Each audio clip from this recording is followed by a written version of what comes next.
aren't any luckier than those who were. It's just that we didn't get caught doing things that we were doing. So it should give us a better appreciation of how to help those who've gotten out of jail get back into society.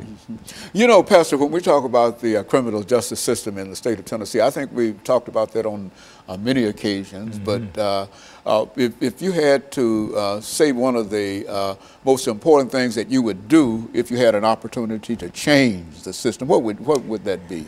When you say you use the number one. Well, and so the number of things that you would do. Very absolutely. Good. And so many things that could be changed, you know. For one thing, the signal that's beamed from the prison system needs to be changed, you know. And what I mean by that is we follow the individual from the crime scene through the judicial system all the way to the walls or the gates of the prison system. And from there, we don't have any more knowledge or information concerning that individual.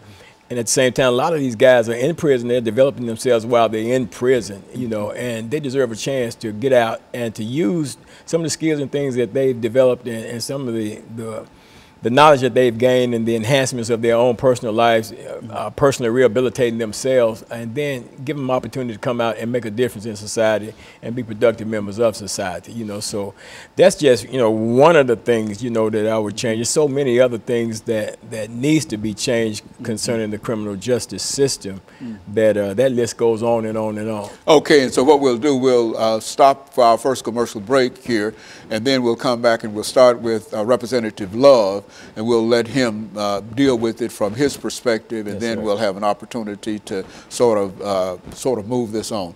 And we'll be back with our audience following this very, very short commercial break.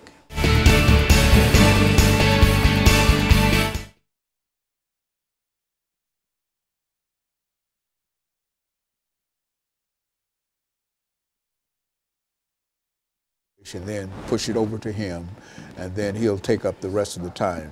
But in a real sense, you know, take about 4 or 5 minutes to go on and talk about whatever you wish to talk about dealing with the criminal justice system, some of your activities or some of the things that you think are right or wrong or whatever, and et cetera, just from that perspective.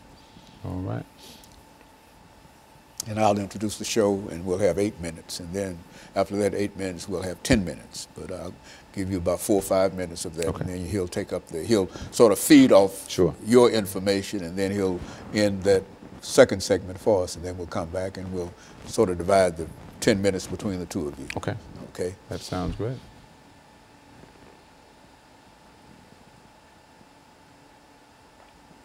That was a terrible thing, but in Orlando. It was really.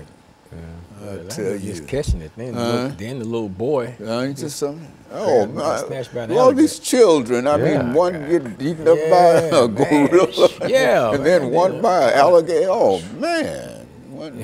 I'm so overprotective of my little grandkids, man. I tell you, you wouldn't believe it, man. You almost have to be. Yeah, they can't even walk behind me in the store, man. You got to be in my side. You can't let that happen. Yeah, because they get snatched up. Yeah, absolutely, man. You know, I'm like, well, I gotta see them at all times.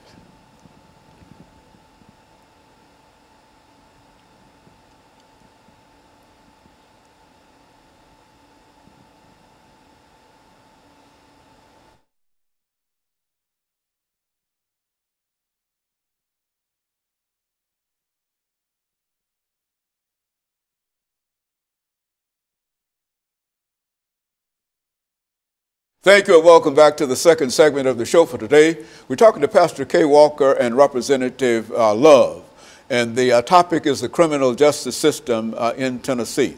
Representative Love, before we had our first commercial break, we promised that we'd give you an opportunity to talk about the criminal justice system in Tennessee, whether from the your position as a representative in the Tennessee legislature or from your own personal information and et cetera. Let's talk about it from that perspective. I think much of what Pastor Walker said is true. We do a poor job of encouraging persons to pursue a career after they have spent their time in jail. Prime example is we don't provide as many educational opportunities as we do. That's why I'm grateful to say that